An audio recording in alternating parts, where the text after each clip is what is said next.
दोस्तों, हज़रत अली और हज़रत फ़ातिमा का नाम ऐसा कौन मुसलमान होगा जिसने ना सुना होगा। हर मुसलमान इनके नाम से ज़रूर वाकिफ़ है और इनके आला मर्तबे से भी वाकिफ़ है। इनके कई वाक़ियात और करामातें आज हमारे सामने सही किताबों में लिखे हुए हैं। आज के इस वीडियो में हम आपको हज़रत अली और हज़रत फ़ातिमा की ज़िंदगी का एक ऐसा ही वाक़या बताने वाले हैं जिसमें हम आपको बताएंगे कि एक मरतबा हज़रत अली ने जब हज़रत फ़ातिमा के सामने दूसरी शादी करने की ख्वाहिश की तो उसके बाद में हज़रत फ़ातिमा ने क्या किया, इसके बारे में जानकर यकीनन आप भी हैरान और परेशान हो जाओगे। इसलिए आज का यह वीडियो आपके लिए बहुत खास है, आप इसको आखिर तक ज़रूर देखें और मेहरबानी करके शेयर भी कर दें ताकि और भी लोगों के पास में यह वीडियो पहुंच जाए। तो चलिए दोस्तों शुरू करते हैं। दोस्तों, एक मरतबा सहाबाई किराम रजी अल्लाह ताला अन्हो जमा होकर हज़रत अली के पास गई और कहने लगे कि आप भी अल्लाह के प्यारे नबी की खिदमत में फ़ातिमा से निकाह का पैगाम भेजें। हमें पूरा भरोसा है कि आपकी जानिसारी और शराफत को देखकर अल्लाह के रसूल आपको हाँ कर देंगे। इसलिए फिर हज़रत अली अल्लाह के प्यारे नबी की खिदमत में पहुँचे, लेकिन शर्म और हया की वजह से आप कुछ ना कह सके और अपना सर झुकाए बैठे रहे। आखिर में अल्लाह के प्यारे नबी ने खुद ही फरमाया, ए अली क्यों आए हो, कहो क्या कहना चाहते हो, आपकी अर्जी सुनी जाएगी। तो यह सुनकर फिर हज़रत अली ने अपना इरादा जाहिर फरमाया, जिसको सुनने के बाद अल्लाह के नबी ने फरमाया, ए अली तुम्हारे पास में महर देने के लिए क्या है। तो यह सुनकर हज़रत अली ने फरमाया कि इस वक्त मेरे पास में एक घोड़ा और एक जर्रा है। तो इस पर प्यारे नबी ने फरमाया कि जाओ और अपनी जर्रा को फरोख्त कर दो और उससे जो रकम मिले वो लेकर मेरे पास आ जाओ। उसके बाद हज़रत अली वो जर्रा लेकर मदीना के बाज़ार में पहुंच गई। आप उसको लेकर बाज़ार में खड़े ही थे कि इतने में हज़रत उस्मान का वहां से गुजर हुआ। आपने हज़रत अली को वहां पर खड़े होने की वजह पूछी तो हज़रत अली ने बताया कि मैं यहां पर अपनी जर्रा बेचने के लिए खड़ा हूं। यह सुनकर हज़रत उस्मान ने फिर वो जर्रा 400 दिनार में खरीद ली। फिर वो जर्रा हज़रत अली को वापस तोहफे में दे दी। फिर हज़रत अली वो रकम लेकर अल्लाह के प्यारे नबी की खिदमत में हाजिर हुए। आपने फिर वो रकम हज़रत अबू बकर को देते हुए फरमाया कि वो इनसे हज़रत फ़ातिमा के लिए कुछ ज़रूरी चीज़ें खरीद कर ले आए। उसके बाद हज़रत अबू बकर तमाम ज़रूरत की चीज़ें खरीद लाई। फिर अल्लाह के प्यारे नबी ने निकाह की मंजूरी दे दी। फिर एक दिन हज़रत अली का निकाह हज़रत फ़ातिमा के साथ 40 दिनार चांदी महर बांधकर मस्जिद नबी में खुतबे के साथ पढ़ाया गया। हज़रत अली और हज़रत फ़ातिमा का निकाह पहली हिजरी में मस्जिद नबी में पढ़ाया गया। दोस्तों, उसके बाद कुछ दिन गुजरे ही थे कि एक मरतबा हज़रत अली रजी अल्लाह ताला अन्हो का दूसरी शादी करने का इरादा हो गया, यानी कि आपने दूसरी शादी करने के बारे में सोच लिया। इस बात के बारे में जब हज़रत फ़ातिमा रजी अल्लाह ताला अन्हा को मालूम हुआ तो हज़रत फ़ातिमा आपसे बहुत नाराज़ हुई और फिर इस बात की शिकायत लेकर आप अपने अब्बा हुजूर के घर में पहुँच गई। उस वक्त हज़रत फ़ातिमा बुझी बुझी सी थी। जाकर अपने वालिद से यानी कि अल्लाह के प्यारे नबी सल्लल्लाहु अलैहि वसल्लम से इस बात की शिकायत कर दी। हज़रत फ़ातिमा कहने लगी, अब्बा हुजूर, आपके मुतालिक आपकी कौम में इस बात की चर्चा है कि आपको अपनी साहबजादियों यानी कि आपकी बेटियों के सताए जाने पर भी कभी गुस्सा नहीं आता है। या रसूल अल्लाह सल्लल्लाहु अलैहि वसल्लम, मेरे शोहर हज़रत अली के मुतालिक आपको मालूम होना चाहिए कि वो दूसरी शादी करने वाली हैं और उनकी होने वाली दूसरी बीवी कोई और नहीं बल्कि अबू जहल की बेटी होगी। तो यह सुनकर अल्लाह के प्यारे नबी अपने हुजरा मुबारक से निकले और सीधे मस्जिद नबवी की तरफ तशरीफ़ ले गई और फिर आपने वहाँ पर जाकर एक खुतबा इरशाद फरमाया।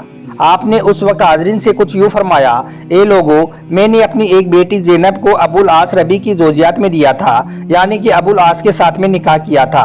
उन्होंने हस्बे वादा दूसरी शादी नहीं की, यानी कि उन्होंने अपना वादा पूरा किया था। ए लोगो, अब सुनो, फातिमा मेरे जिगर का टुकड़ा है। मुझे यह बात गवारा नहीं कि कोई उनको तकलीफ पहुँचाई। जिसने मेरी बेटी फातिमा को नाराज़ किया गोया कि उसने मुझे नाराज़ किया।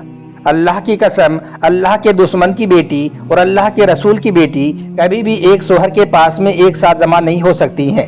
अगर अली ऐसा कर सकते हैं तो फिर उनको चाहिए कि वो मेरी बेटी फातिमा को तलाक दे दे और फिर वो दूसरी शादी कर ले। अल्लाह के प्यारे नबी का यह खुतबा सुनकर आपके लाडले दामाद हज़रत अली ने फ़ौरन ही दूसरी शादी करने का अपना इरादा बदल दिया और फिर हज़रत फातिमा की वफ़ात तक आपने कोई भी दूसरी शादी नहीं की। दोस्तों, इस वाक़े के कुछ दिनों बाद एक मरतबा हज़रत फ़ातिमा को तेज़ बुखार आ गया, यानी कि हज़रत फ़ातिमा सख्त बीमार हो गई। यह देखकर फ़ातिमा को पक्का यकीन हो गया था कि अब उसका आखिरी वक्त करीब आ गया है। बस यही बात सोचकर फिर हज़रत फ़ातिमा ने अपने शौहर हज़रत अली को अपने पास बुलाया और कहने लगी اے میرے شوہر، اب میرا آخری وقت قریب آ گیا ہے، اب میں اس دنیا سے رخصت ہونے والی ہوں، مگر جانے سے پہلے میں آپ کو 3 وصیتیں کرتی ہوں، ان پر آپ ضرور عمل کرنا۔ اس کے بعد حضرت فاطمہ نے کہا، اے میرے شوہر، جب سے میں آپ کی نکاح میں آئی ہوں تب سے آپ کو نہ جانے میری وجہ سے کتنی تکلیفیں اٹھانی پڑی ہیں، ہو سکتا ہے میں نے آپ کا حق ادا نہ کیا ہو، خدا کے واسطے آپ مجھے مرنے سے پہلے معاف کر دو تاکہ مجھے میرے ابا حضور کے سامنے ذلیل نہ ہونا پڑے۔ یہ سن کر حضرت علی کی آنکھوں میں آنسو آ گئی اور کہنے لگی، اے فاطمہ تو غم نہ کر، آج تو میں غم کرتا ہوں، تم اللہ کے رسول کی بیٹی ہو اور آج تک میں آپ کا کوئی بھی حق ادا نہ کر سکا ہوں۔ جب سے تم میرے گھر میں آئی ہو تب سے 2 وقت کی روٹی بھی تمہیں نصیب نہیں ہوئی ہے، اس لیے تم مجھے معاف کر دینا۔ اس کے بعد حضرت فاطمہ نے اپنے شوہر حضرت علی سے دوسری وصیت کی اور کہنے لگی، اے میرے شوہر، میری وفات کے بعد میں آپ کو جس بھی عورت کے ساتھ میں نکاح کرنا ہو کر لینا، مگر میرے ان چھوٹے چھوٹے بچوں کا ضرور خیال رکھنا، کیونکہ ابھی یہ بہت چھوٹے ہیں، انہیں اچھے اور برے کا کچھ پتہ نہیں ہے، جب یہ بالغ ہو جائیں تو پھر انہیں اللہ کے حوالے کر دینا۔ دوستو، اس کے بعد حضرت فاطمہ اپنے شوہر حضرت علی سے تیسری وصیت کرتی ہے اور کہتی ہے، اے میرے شوہر، جب میرا انتقال ہو جائے تو میرا جنازہ رات کے آخری پہر میں اٹھانا اور میرے جنازے میں کسی اور کو نہ بلانا، میرے جنازے میں صرف آپ ہوں گی اور میرے یہ 2 ننھے بچے ہوں گے۔ یہ سن کر حضرت علی نے پوچھا، اے فاطمہ ایسا کیوں؟ تو اس پر حضرت فاطمہ کہنے لگی، اے علی، ایسا اس لیے کیونکہ میرے ابا حضور نے مجھ سے کہا تھا کہ بیٹی ہمیشہ پردے میں رہنا۔ میں نے میرے ابا حضور کے اس وعدے کو اپنی زندگی میں پورا کر دیا ہے، پوری زندگی میں آج تک کبھی بھی کسی غیر مرد نے میرے بدن کو نہیں دیکھا ہے۔ اب میں چاہتی ہوں کہ میرے مرنے کے بعد بھی کوئی میرے بدن کو نہ دیکھ پائے، اس لیے میرے جنازے کو رات کی آخری پہر میں اٹھانا۔ اس کے بعد حضرت فاطمہ کہنے لگی، اے میرے شوہر، وہ دیکھو میرے ابا حضور بہت سارے فرشتوں کے ساتھ میں تشریف لا رہی ہیں، اب میں جا رہی ہوں۔ اتنا کہنے کے بعد حضرت فاطمہ ہمیشہ کے لیے اللہ کی پیاری ہو گئی، یعنی کہ حضرت فاطمہ اس دنیا سے رخصت ہو گئی۔ دوستو، حضرت فاطمہ کی وفات کے کچھ دنوں کے بعد میں حضرت علی رضی اللہ تعالیٰ عنہ نے آپ کی وصیت کے مطابق دوسری شادی کرنے کا ارادہ کیا۔ ابھی حضرت حسن، حسین اور حضرت زینب بہت چھوٹی عمر میں ہیں۔ آپ نے سیدنا حضرت عقیل کو اپنا رشتہ دیکھنے کے لیے کہا تو پھر کلبسی بنو کلاب کے قبیلے کا انتخاب ہوا۔ حضرت علی رضی اللہ تعالیٰ عنہ کی یہ خواہش تھی کہ ان کی نکاح میں کوئی ایسی خاتون آئے جو شجاعت، سخاوت اور ایثار کی خصوصیات سے مالا مال ہو۔ پھر بنو کلاب کی خاتون فاطمہ بنت حزم کے گھر حضرت علی کا رشتہ بھیجا گیا۔ تو یہ سن کر پھر سردار حزم رضی اللہ تعالیٰ عنہ اپنی بیوی کے پاس میں گئے اور ان سے کہنے لگے کہ ہماری بیٹی فاطمہ کے لیے حضرت علی کا رشتہ آیا ہے، کیا آپ نے ہماری بیٹی فاطمہ کی تربیت ایسی کی ہے جو اللہ کے رسول کے خاندان میں بیاہی جا سکی؟ تو یہ سن کر حضرت حزم نے ہاں کر دی اور اس کے بعد حضرت علی اور فاطمہ بنت حزم کا رشتہ قبول ہو گیا اور پھر کچھ دنوں کے بعد میں دونوں کا نکاح ہو گیا۔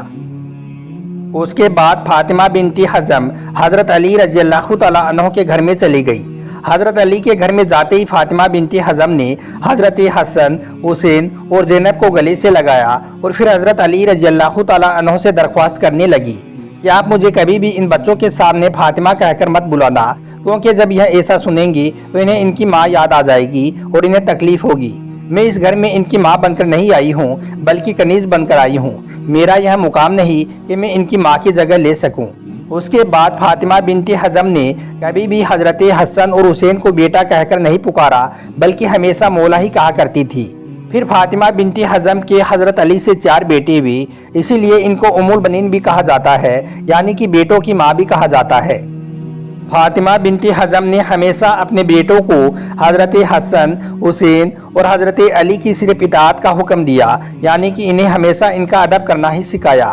آپ اپنے بیٹوں کو ہمیشہ کہا کرتی تھی کہ بس وہ جیسا کہیں ان کا حکم مان لینا اور ان کو پورا کر دینا، کبھی بھی ان کے ساتھ میں بحث مت کرنا، کیونکہ یہ اہل بیت ہیں اور ہم ان کے نوکر ہیں۔